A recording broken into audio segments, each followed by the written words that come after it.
elder son.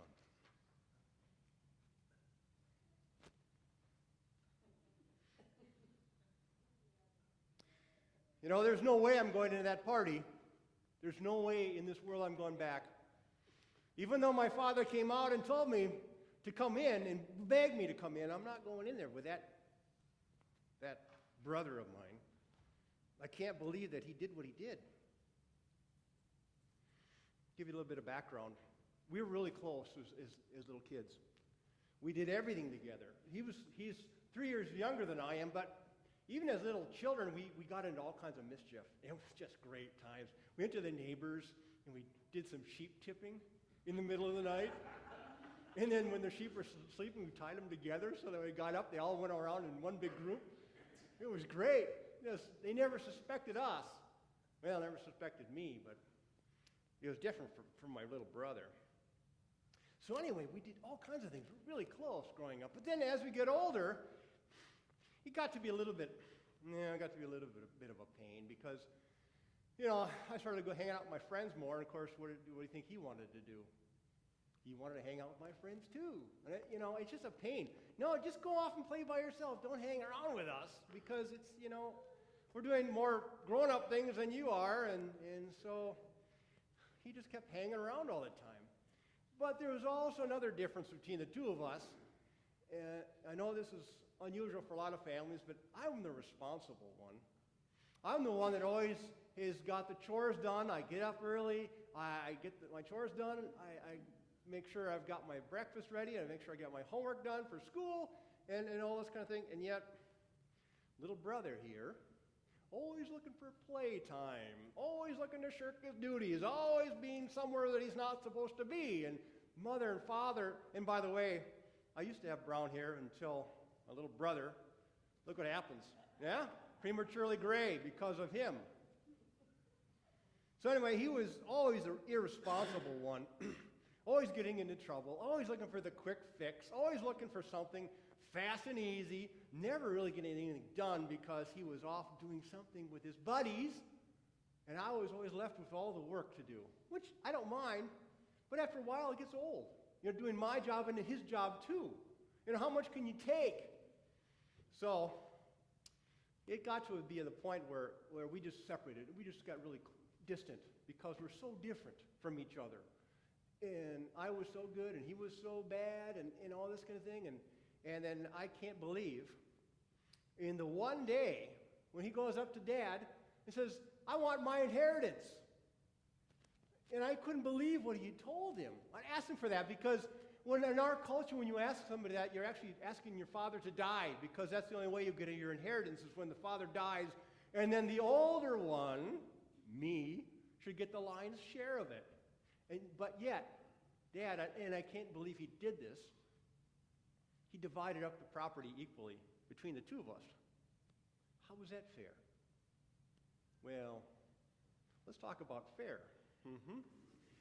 I had to be 10 years old before I got a camel, my first camel. He was 8. Where's the justice in that? And till to this day, I still say that they love him best, being the younger child. Mom and Dad loved you best, always. And yet, my father gave him half his property, and my brother left. I can't believe he did that. I mean, who does he think he is? I mean, you don't go to your father and say, I wish you were dead, can I have all your property and your money? You just don't do that. And we live in a small tribe where most of the neighbors are family members of some sort, maybe a distant cousin or aunt and uncle. And so in our culture, when you do that, you shame not only our family, but the neighbors as well. You're a disgrace to the whole neighborhood when you do something like that. But little brother didn't care. He just out for himself, as always. And we're stuck in the humiliation and the embarrassment of all this. And so I say, good riddance to you. But yet, as the days pass, I can see that Father's a little bit quieter lately. He seems to be a little down, a little hollowed out. I see him at night sometimes walking into the field and looking off in the distance, the same direction my brother left. Just seems to like the life has kind of gone out of him a little bit. I think he really misses my brother. And to be quite honest with you, even though he's a pain in my neck, I think I miss him a bit too. Because there was something about him that was engaging. And yet, the days go on and they go on, and I see my father going out to the field, kind of with his head hung low, waiting. And he'll sometimes come to me and say, "Have you heard from your brother lately?" And I'll say, "No, I haven't, Dad. Sorry. I haven't heard one word from him." And weeks go by and months go by, and there's still no sign or anything of my brother. And things kind of get back to normal a bit, but not quite. There's still something missing there. Until one day, and this is what I hear. We're all out in the fields working, of course, tending sheep and growing our crops. And I understand my father was out working in his field. He looks off in the distance like he does once in a while. He sees a figure coming, and he knows instantly who it is. He drops his hoe. He runs. He takes up his robe, and he's running down the field like this. And for one thing, okay, yeah, men don't run, all right, unless it's after a wolf or something like that. But a father, the patriarch of the family, doesn't run. And then I understand he hugged him and kissed him. That's not what a father does. That's more like what a mother does. So in essence, my father basically humiliated himself for my brother's sake. And before my brother even got a word out, he welcomed him back into the home. I welcomed him back into the home. I tell you what. Yeah, give him a ring, give him a robe. I'll give him some ashes. I'll give him some bread and water. I'll tell you that much. He can come back here, but he's got to take a cot in the barn, as far as I'm concerned. He's got to pay his dues to get back. He's got some things to say to people. He's got some bridges to build and mend. That's the way it is. My father's kind of an interesting character. Took him right back. No questions asked. And now, they're inside having a whiz-bang party for him. What is that? So what you're saying basically is that my brother can do whatever he wants and pay no consequences for his actions. Is that what it is? My father came out, and he saw me storming around outside, and he pleaded for me to come inside. Please come in and join us and be part of the family and celebration. And I was like, no, are you kidding me? What kind of a person would I be? I mean, look at me. I'm the one who's good here. I've done everything you've asked. You ever throw a party for me and my friends? Oh, son, you're such a good son. You do so much work. Here's a fatted calf for you. Go and celebrate.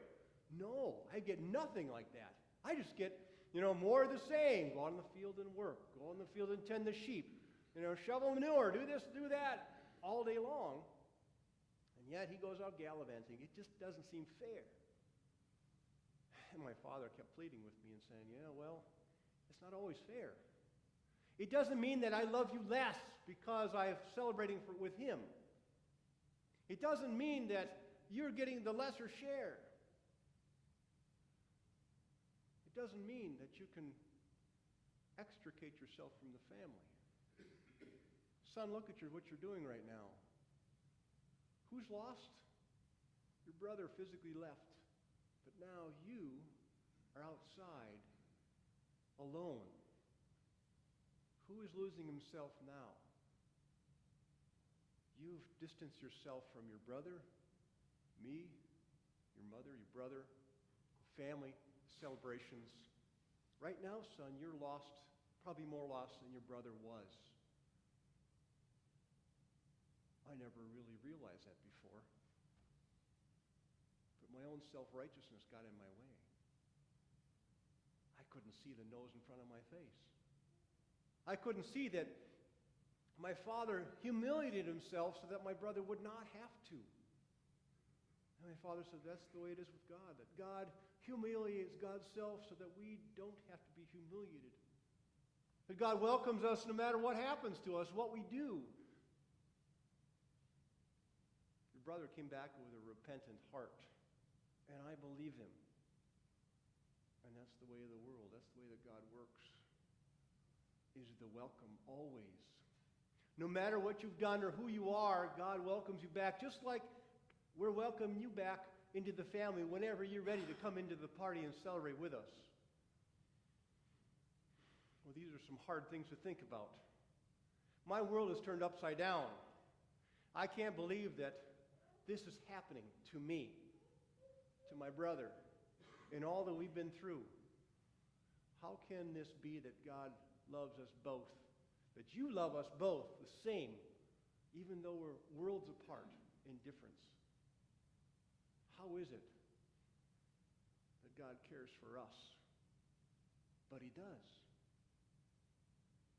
God cares a great deal for whoever you are, self-righteous, out in the dissolute living, or whatever you want to call it.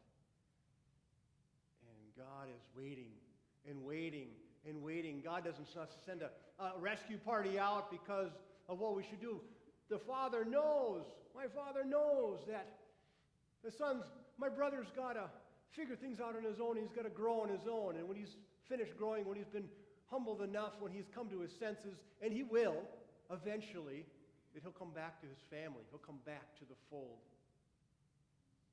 He just needs time to figure that out. And so my chasing after him would not help the matter at all. But the door is always open. The party's begun. The feast is there.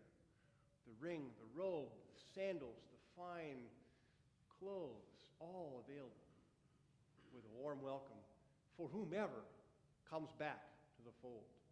Because that's the way that God is. Son, when you're ready to come back, you probably need time yourself to figure things out. And he's right. I do need time to figure things out on my own. What he's told me, what I felt, our conversation, I still need to work this out on my own. But I suspect I'm a little wiser in the process. God's enveloping love. I'll have to figure that one out. Thanks for listening. Amen.